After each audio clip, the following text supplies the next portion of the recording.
ঈশ্বরের কাছে কোনো ইচ্ছা প্রকাশ করা কি ঠিক? এই প্রশ্নের সঠিক উত্তরটি জানুন প্রেমানন্দজি মহারাজের কাছ থেকে। যখনই আমরা কোনো সমস্যার সম্মুখীন হই, আমরা আতঙ্কিত হয়ে পড়ি এবং তা থেকে মুক্তি পাওয়ার জন্য সঙ্গে সঙ্গে ঈশ্বরের কাছে প্রার্থনা করতে শুরু করি। কিন্তু ঈশ্বরের কাছে মান্যত করা কি ঠিক? আসুন প্রেমানন্দজি মহারাজের কাছ থেকে এর সঠিক উত্তর জেনে নিই। হিন্দু ধর্মে ঈশ্বরের কাছে কোনো ইচ্ছা প্রকাশ করা একটি প্রচলিত প্রথা। যখনই আমরা কোনো সমস্যায় পড়ি, আমরা ঈশ্বরের কাছে যাই এবং তার কাছে আমাদের সমস্যাগুলো জানাই ও তার সমাধানের প্রার্থনা করি। অনেক সময় আমাদের ব্যস্ততার কারণে আমরা ঈশ্বরের ধ্যান করতে পারি না, কিন্তু সমস্যা দেখা দেওয়ার সাথে সাথেই আমরা ঈশ্বরের শরণাপন্ন হই। শুধু তাই নয়, ইচ্ছে পূরণ হওয়ার পর আমরা কোনো তীর্থস্থানে যাওয়া বা অন্য কিছু করার সংকল্প করি। কিন্তু একটা বড় প্রশ্ন ওঠে যে, ঈশ্বরের কাছে ইচ্ছে প্রকাশ করা কি সত্যিই সঠিক? এই প্রশ্নের উত্তরে প্রেমানন্দজি মহারাজের শিক্ষার মধ্যে নিহিত রয়েছে।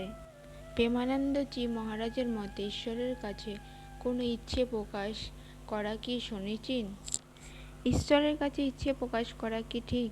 আমাদের কাজ সম্পূর্ণ করার জন্য তাকে অনুরোধ করা এবং 500 টাকা নিবেদন করা কি ঠিক? এই প্রশ্নের উত্তরে প্রেমানন্দজি হেসে বললেন যে, ঈশ্বরের কাছে ইচ্ছে প্রকাশ করা কি ঠিক নয়। ঈশ্বর মহান দাতা এবং আমরা তার কাছে ইচ্ছা প্রকাশ করার সাথে সাথে তা পূরণ করেন।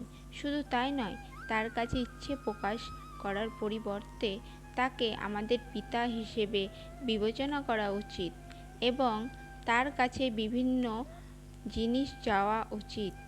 প্রেমানন্দজি মহারাজের মতে ঈশ্বরের কাছে ইচ্ছে প্রকাশ করা ঠিক নয়। আমরা ঈশ্বরের কাছে কেন প্রার্থনা করি? কেন আমাদের ঈশ্বরের কাছে প্রার্থনা করা উচিত?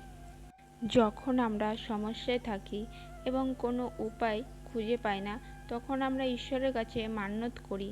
এটিকে আমাদের সমস্যার সমাধান খুঁজে পাওয়ার একটি উপায় এবং এই মান্যতের মাধ্যমে আমরা ঈশ্বরের আশীর্বাদ লাভের আশা করি।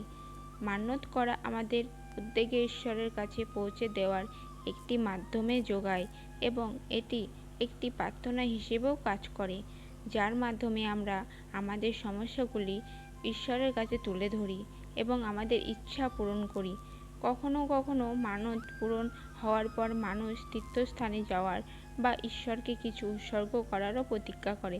এটি আমাদের এই বিশ্বাস ও আস্থাকে প্রতিফলিত করে যে ঈশ্বর আমাদের সমস্যার সমাধান করতে পারেন। ইচ্ছে পূরণ হলে কি করা উচিত? ইচ্ছে পূরণের পর কি করতে হয়? শাস্ত্র অনুসারে এমনটা করা সমীচীন নয়। বলা হয় যে একেবারে কোনো মানত করা উচিত নয়, কিন্তু যদি কোনো কারণে মানত করেই থাকেন তবে তা অবশ্যই পূরণ করতে হবে। যে কোনো দেবতার কাছে মানত করার সময় সর্বদা মনে রাখবেন যে আপনার ইচ্ছে পূরণ হওয়ার পরেই আপনি যা মানত করেছেন তা অবশ্যই পূরণ করতে হবে। হরে কৃষ্ণ, রাধে রাধে। যদি ভুল ক্ষমা হয়ে যায় তো ক্ষমা করে দেবে। ভালো থাকবেন।